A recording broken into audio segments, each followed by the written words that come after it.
Hello everyone, very very good morning to all of you.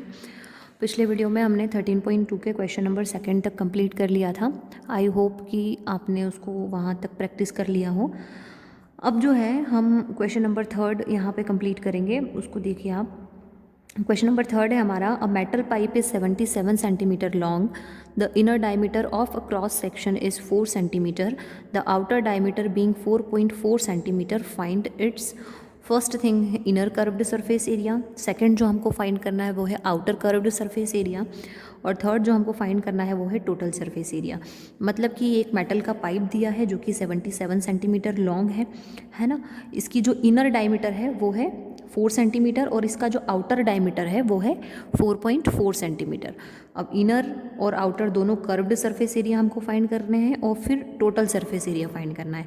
तो inner curved surface area, outer curved surface area और ये जो दोनों points हैं, इनको इन तीन चीज़ को जब हम मल्टीप्लाई प्लस कर देंगे तो हमारा टोटल सरफेस एरिया आ जाएगा। तो अब इस चीज़ को कैसे हम लोगों को सॉल्व करना है वो आप ध्यान से देखिए और समझिए, ठीक है। तो पहले चीज़ तो आपको वही करनी है कि जो गिवन है सबसे पहले आपको वह फाइंड आउट करना, मतलब वही आपको राइट करना होता है। तो गिवन क्या क्या है इसके अंदर, हाइट गिवन है आपको, हाइट ऑफ पाइप गिवन है क्वेश्चन के अंदर 77 सेंटीमीटर, आउटर डायमीटर D1, क्योंकि दो डायमीटर है आउटर और इनर, तो आउटर वाले को हम D1 से शो करेंगे और इनर डायमीटर को हम D2 से शो करेंगे, जो कि आपको ऑलरेडी क्वेश्चन के अंदर गिवन है। अब क्योंकि जब भी हम कोई फॉर्मूला अप्लाई करते हैं तो उसके अंदर हम डायमीटर की वैल्यू नहीं पुट करते हैं, यहाँ पर हम ओनली रेडियस की वैल्यू पुट करते हैं। तो जब भी आपको क्वेश्चन के अंदर इस चीज़ का, तो आप बिल्कुल दिमाग में बिठा लीजिए कि जब भी आप डायमीटर आपको किसी भी क्वेश्चन के अंदर नज़र आए तो आपको सबसे पहला काम ये करना है कि आपको उसकी रेडियस फाइंड आउट करनी है। तो रेडियस जो होती है डायमीटर की हाफ होती है, तो 4.4 सेंटीमीटर की रेडियस हो जाएगी 2.2 सेंटीमीटर। इसको भी R1 दे दें क्योंकि दो रेडियस हैं। और इनर डायमीटर है आपका 4 सेंटीमीटर, जिसकी रेडियस आपकी हो जाएगी 2 सेंटीमीटर, तो वो हो जाएगा इनर रेडियस कितना हो जाएगा आपका 2 सेंटीमीटर। तो अब हमारे पास में रेडियस है और हाइट है, ठीक है। तो पहली चीज़ जो फाइंड करने के लिए हमसे कही गई है वो है इनर कर्व्ड सरफेस एरिया। तो inner curved surface area of cylinder type ही है वो पाइप जो है वो, तो inner curved surface area of cylinder का हम यहाँ पर फॉर्मूला अप्लाई करेंगे जो कि है 2πr/h। 2πr/h होता है फॉर्मूला, लेकिन हम यहाँ पे R2 कर रहे हैं क्योंकि हम इनर की बात कर रहे हैं, इसलिए R2 कर रहे हैं ताकि आपको समझ में आ जाए। क्योंकि अगर ओनली R लिख देंगे तो फिर आपको समझ में नहीं आएगा कि R1 की वैल्यू पुट करनी है फॉर्मूले के अंदर या फिर R2 की वैल्यू पुट करनी है। बस आगे कुछ नहीं है, सिर्फ कैलकुलेशन है। जो भी फॉर्मूले के अंदर चीज़ें हैं उसकी वैल्यू आप पुट कर दीजिए और कैलकुलेशन कर लीजिए। 2 पाई की वैल्यू 22/7, R2 की वैल्यू 2, सब पर मिल जाएंगी आपको। H की वैल्यू 77, कट करके जो बचेगा उसका मल्टीप्लाई करेंगे तो 968 सेंटीमीटर स्क्वायर आपका फाइनल आंसर आ जाएगा। अब जो सेकंड चीज़ है वो है आउटर कर्व्ड सरफेस एरिया हमको फाइंड करना है। तो वही फॉर्मूला तो आपका वही लगेगा चाहे इनर के लिए हो चाहे आउटर के लिए हो, किसी के लिए भी हो, लेकिन जो फॉर्मूला होता है वो तो सेम ही रहेगा सिलेंडर का, curved surface area of cylinder का, जो कि है 2πr/h। तो पहले यहाँ पे हमने R2 लिखा था, अब यहाँ पे हम R1 लिख रहे हैं क्योंकि हम आउटर के लिए बात कर रहे हैं। इसके अंदर भी वही पाई की वैल्यू 22/7, R1 की वैल्यू ऊपर से देखेंगे 2.2 सेंटीमीटर, H की वैल्यू वही 477 सेंटीमीटर। 7 की टेबल से इसको कट कर लेना, जो भी बचे हुए हैं इनको जब आप मल्टीप्लाई करेंगे तो 1064.8 सेंटीमीटर आपका फाइनल आंसर आ जाएगा। तो इनर कर्व्ड सरफेस एरिया और आउटर कर्व्ड सरफेस एरिया दोनों हम लोगों ने फाइंड आउट कर लिए।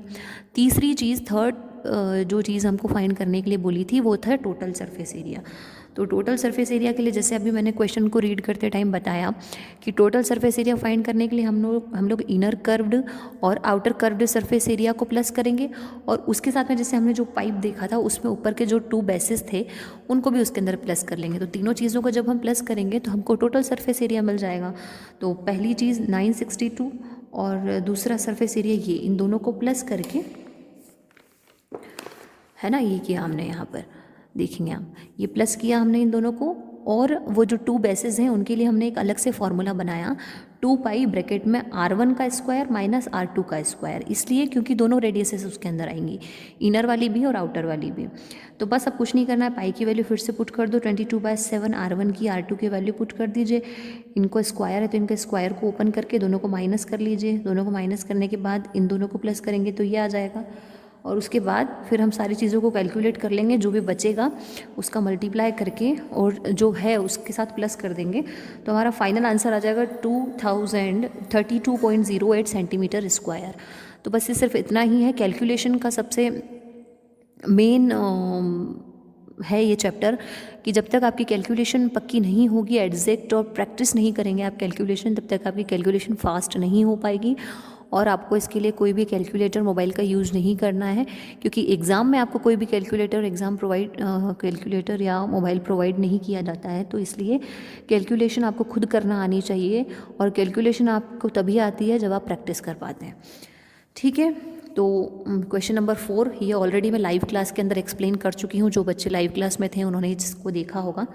क्वेश्चन नंबर 4 है आपका, the diameter of a ruler is 84 centimetre and its length is 120 centimetre.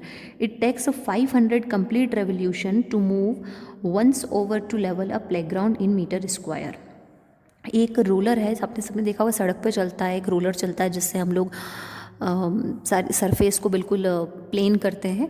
वो जो रोलर होता है उसकी यहाँ पर बात हो रही है कि उसका डायमीटर कितना है 84 सेंटीमीटर, ठीक है। उसकी लेंथ कितनी है 120 सेंटीमीटर, और वो 500 कंप्लीट रेवोल्यूशन करता है, तभी वो एक प्लेग्राउंड को लेवल कर पाता है, ठीक है। तो 500 कंप्लीट रेवोल्यूशन, पहले 1 रेवोल्यूशन का मतलब समझिए कि क्या है। तो 1 रेवोल्यूशन मतलब ये जो आपको डायमेंशंस दिए हैं 1 रेवोल्यूशन के लिए दिए, हम जो एरिया निकालेंगे वो भी 1 रेवोल्यूशन के लिए निकालेंगे। तो सबसे पहले 1 रेवोल्यूशन का मतलब क्या होता है कि यहाँ से अगर कोई चीज़ स्टार्ट हुई है और वो पूरी घूम के जब तक यहाँ पर वापस नहीं आ जाएगी, तब तक आपका कंप्लीट रेवोल्यूशन नहीं होगा। जब वो यहाँ से चली है कोई चीज़ और वो पूरा रोलर घूम के और वापस यहाँ तक आ जाएगा, तो वो एक कंप्लीट रेवोल्यूशन कहलाएगा। मतलब उस रोलर ने ऐसे 500 रेवोल्यूशंस किए हैं, तब जाके उसका एक प्लेग्राउंड कंप्लीट हुआ है, ठीक है। तो बस हमको जो फाइंड करना है, हम लोग पहले जो गिवन है वो राइट कर लेते हैं। डायमीटर हमको गिवन है 84 सेंटीमीटर। ऑब्वियसली डायमीटर गिवन है तो हम रेडियस फाइंड कर लेंगे। 84 सेंटीमीटर अगर डायमीटर है तो रेडियस आपकी उसकी हाफ हो जाएगी 42 सेंटीमीटर। 2 से डिवाइड कर देते हैं तो हाफ आ जाता है ना। हाइट दे रखी है आपको 120 centimetre. Area covered in 1 revolution, मतलब वो जो रोलर है वो एक रेवोल्यूशन के अंदर, एक रेवोल्यूशन का मतलब मैंने आपको बता दिया, एक रेवोल्यूशन के अंदर वो जो रोलर है वो कितना एरिया कंप्लीट कर रहा है, उसके लिए क्या करना पड़ेगा हमको, curved surface area of roller यानी सिलेंडर का फॉर्मूला लगाना पड़ेगा। वही 2πRH फॉर्मूला ही होता है। इस पूरी एक्सरसाइज के अंदर आप देखेंगे कि एक ही फॉर्मूला यूज़ हो रहा है, curved surface area of cylinder, जो कि है 2πRH। तो इस फॉर्मूले को तो रट लीजिए, आपके 13.2 में सबसे ज़्यादा इंपॉर्टेंट और सबसे ज़्यादा यूज़ में आने वाला फॉर्मूला यही है। तो बस 2πRH के अंदर वैल्यू पुट कर दीजिए। R की वैल्यू हमारे पास में है, H की वैल्यू हमारे पास में है, पाई की वैल्यू 22/7 कट करेंगे तो 31,680 सेंटीमीटर स्क्वायर आपका एरिया आ जाएगा एक रेवोल्यूशन को के लिए। अब हमको तो 500 रेवोल्यूशन के लिए चाहिए, जैसा कि हमसे क्वेश्चन में कहा गया है। तो ये जो भी एरिया आया है इसको हम क्या कर देंगे, 500 से क्या कर देंगे, मल्टीप्लाई कर देंगे। तो जो भी एरिया आया है उसको 500 से मल्टीप्लाई कर देंगे। लेकिन एक चीज़ की यहाँ पर और प्रॉब्लम है, वो प्रॉब्लम ये है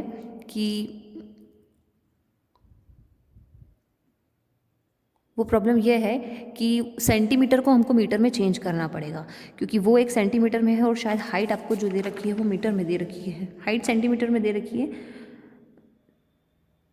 लेकिन जो प्लेग्राउंड का आपको निकालने के लिए बोला गया है वो मीटर स्क्वायर में निकालने के लिए बोला है। इसलिए हम लोग जो 31,680 आया है वो सेंटीमीटर में आया है, उसको हम मीटर में चेंज करेंगे। तो जब भी हम सेंटीमीटर को मीटर में चेंज करते हैं तो 100 का डिवाइड करते हैं, इसीलिए हमने यहाँ पे 100 का क्या किया, डिवाइड किया। और क्योंकि मीटर स्क्वायर की बात हो रही है तो एक और 100 का हमको डिवाइड करना पड़ेगा। खाली मीटर की बात होती है तो सिर्फ 100 का करते, लेकिन मीटर स्क्वायर की बात हो रही है तो हमको 100 का और करना पड़ेगा। इसको आप डेसिमल के फॉर्म में लिखेंगे तो 3 पॉइंट, देखो 10 से 10 कैंसिल हो जाएगी, तो ये कितना हो जाएगा 1 2 3 यानी 1000। तो 3168 अपॉन 1000, इसको डेसिमल के फॉर्म में लिखोगे तो 3.168 मीटर स्क्वायर आपका आंसर। और क्योंकि 500 रेवोल्यूशन के लिए चाहिए था तो जो भी हमारा एरिया आया है उसके साथ में हम 500 का मल्टीप्लाई कर देंगे तो हमारा फाइनल आंसर आ जाएगा कि इतना प्लेग्राउंड ऑफ, मतलब जो प्लेग्राउंड जहाँ पे रोलर चल रहा था उसका टोटल एरिया कितना है 1584 मीटर स्क्वायर। ठीक है, तो आई होप कि ये क्वेश्चंस आपको समझ में आ गए होंगे। तो मैं ज़्यादा कुछ नहीं करवा रही हूँ अभी के लिए, सिर्फ मैंने क्वेश्चन नंबर 3 और क्वेश्चन नंबर 4 करवाया है। ठीक है, आगे के वीडियो में हम लोग क्वेश्चन नंबर 5, 6 और या क्वेश्चन नंबर 5 हम लोग कर सकते हैं अभी वैसे तो, बट ठीक है अभी के लिए फ़िलहाल इतना ही, क्योंकि अगर आपने पिछला आपका 13.1 बचा हुआ हो तो आप उसको कंप्लीट कर लेना। आगे के वीडियो में हम आगे की एक्सरसाइज को कंटिन्यू करेंगे। ठीक है, होमवर्क यही है, जो क्वेश्चन मैंने करवाए हैं वही आपको फेयर कॉपी में भी कंप्लीट करने हैं और प्रैक्टिस करने हैं। That is your homework. Okay, thank you.